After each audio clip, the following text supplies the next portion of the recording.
বাঙালিদের পরিচিতি ভোজন রসিক হিসেবে, কারণ বাঙালিরা খেতে ভালোবাসে আর তাদের উদযাপন প্রায়শই হয় ভোজন কেন্দ্রিক। ভোজনের সঙ্গে বাঙালির সম্পর্ক নিবিড়, তা সে নির্ভেজাল ছুটির দিন হোক বা বাড়ির কোনো অনুষ্ঠান বা বড় কোনো উৎসব। বাঙালির রসনা তৃপ্তিতে এবার দক্ষিণ কলকাতাতেও নতুন আউটলেট এনেছে দ্য ভোজ কোম্পানি। বাঙালির শ্রেষ্ঠ উৎসব দুর্গাপূজার ষষ্ঠীতে উদ্বোধন হয়েছে, তাই চলে গেছিলাম ভোজ কোম্পানির ব্র্যান্ড নিউ আউটলেটের খাবারের স্বাদ আস্বাদন করতে। লেক মল থেকে বেরিয়ে ডান দিকে যে ফলের দোকানগুলো আছে সেই রাস্তা ধরে 2 মিনিটের হাঁটা পথে আছে এই রেস্তোরাঁ। নিয়ারেস্ট মেট্রো স্টেশন কালীঘাট, তাই চিনে নিতে একটুও অসুবিধা হবে না। বাঙালিয়ানার চিহ্ন, তার সঙ্গে আধুনিকতার ছোঁয়ায় সাজানো হয়েছে এই রেস্তোরাঁটি। Classic look and feel. বহু বছর ধরে বাজেটের মধ্যে উচ্চমানের খাবার পরিবেশন করে বাঙালিকে তৃপ্ত করে চলেছে দ্য ভোজ কোম্পানি। এখানে প্রচুর থালি এবং আলাকাটের অপশন অ্যাভেলেবেল আছে। সমস্ত থালি শেয়ারেবল। থালির দাম শুরু হচ্ছে জনপ্রতি 165 করে। খাবার পরিবেশন করা হয় কাঁসার থালাবাটিতে। এই ছিল এখানকার সুন্দর ছিমছাম অ্যাম্বিয়েন্স।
মেনু কার্ড দেখার পর এবার খাবারের গুণমান দেখার পালা।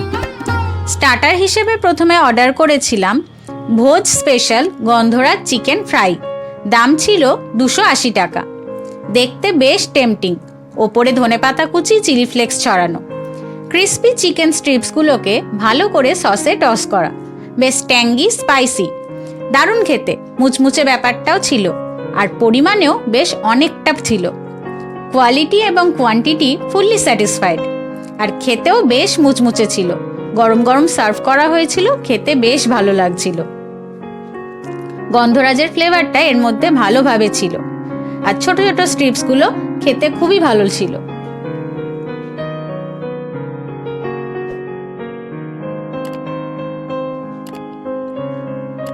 এরপর অর্ডার করেছিলাম গলদা চিংড়ি মালাইকারি মহাভোজ থালি।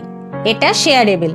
থালিতে ছিল লুচি, ভাত, লেবু, লঙ্কা, এত বড় একটা ফিশ ফ্রাই, আলুর দম, সোনামুগের ডাল, ঝুরি আলু ভাজা, মিক্সড ভেজ, কচু পাতা চিংড়ি, 2 পিস গলদা চিংড়ির মালাইকারি, মাটন কষা বা চিকেন কষা, আমের চাটনি, মিষ্টি, দই। এই ছিল সম্পূর্ণ থালি। প্রথমেই শুরু করছি এই এত বড় সাইজের ফিশ ফ্রাইটা দিয়ে। সাইজটাই বেশ চোখে লাগার মতো, আর আউটার লেয়ার বেশ ক্রিস্পি ছিল, আর ভেতরে মাছের পরিমাণ তো দেখতেই পাচ্ছ। কোটিং খুবই পাতলা আর পুরোটাই মাছে ভর্তি। ধনেপাতা, আদা, কাঁচা লঙ্কা বাটা দিয়ে যে ম্যারিনেট করা ছিল তার স্বাদ কিন্তু মুখে বোঝা যাচ্ছিল। এখানে কিন্তু প্রথমে ডিপ করার জন্য কোনো কাসুন্দি দেওয়া হয়নি, পরে চাইতে ওনারা কাসুন্দি সার্ভ করেছিলেন। কাসুন্দি দিয়ে এরকম ক্রিস্পি গরম গরম ফিশ ফ্রাই খেতে কিন্তু খুব ভালো লাগছিল। মাছটাও ছিল ফ্রেশ, খেতে কিন্তু খুবই ভালো ছিল। এরপর ট্রাই করছি লুচি আলুর দম। এখানে আলুর দমের কথাটা একটু আলাদা করে না বললেই নয়। অনেক দিন পর এত ভালো কিন্তু একটা আলুর দমের পদ খেয়েছিলাম। এখানে 4 পিস আলুর দম ছিল, কিন্তু আলুর দমটা বেশ ভালো করে কষিয়ে কাজু বাটা, দই সমস্ত দিয়ে বানানো, আর ওপরে ধনেপাতা কুচি ছড়ানো। গ্রেভিটা বেশ রিচ, খেতে কিন্তু অতটা স্পাইসি নয়। তবে খেয়ে বুঝলাম যখন আলুটা সেদ্ধ হয়েছিল তখন নুন দেওয়া হয়নি, তাই জন্য বাইরেটা খেতে খুব ভালো হলো, আলুটা অতটাও টেস্টি লাগছিল না। গ্রেভি দিয়ে খেতে ভালো লাগছিল, খেতে কিন্তু দারুণ ছিল। এরপর ট্রাই করছি ভাত, তার সঙ্গে আছে সোনামুগের ডাল। এরকম বেশ ঘন সোনামুগের ডাল ছিল, তার সঙ্গে কড়াইশুঁটি দেওয়া ছিল, হালকা ঘিয়ের ফ্লেভার ছিল, খেতে তো খুব ভালো লাগছিল ঝুরি আলু ভাজা দিয়ে। এটা নিয়ে আলাদা করে আর কিছু বলার নেই।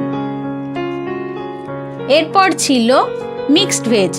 এখানে শীতকালীন যে সমস্ত সবজি হয়, যেরকম আলু, বাঁধাকপি, ফুলকপি, শিম, মূলো, বড়ি, কড়াইশুঁটি, বরবটি সমস্ত সবজি বেশ ভালো করে ভেজে এই রান্নাটা করা হয়েছে।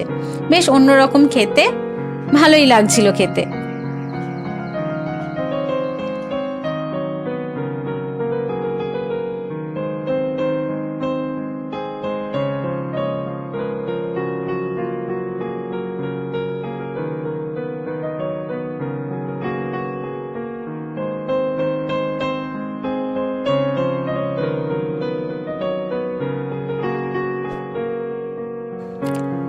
এরপর আসছি আমার অন্যতম একটা পছন্দের পদ, কচু পাতা চিংড়ি।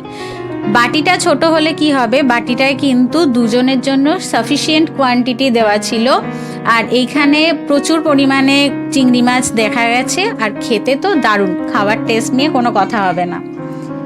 এরপর ছিল গলদা চিংড়ির মালাইকারি। এরকম 2 পিস বড় বড় সাইজের গলদা চিংড়ি ছিল। গ্রেভিটা বেশ ঘন, দেখেই বোঝা যাচ্ছে। গ্রেভিটার টেস্টটাও খুব ভালো ছিল, একদম প্রপার নারকেলের দুধ দিয়ে সুন্দরভাবে এটা করা হয়েছিল। হালকা মিষ্টি, যেরকম চিংড়ির মালাইকারি হয় সেরকম হালকা মিষ্টি ফ্লেভার ছিল।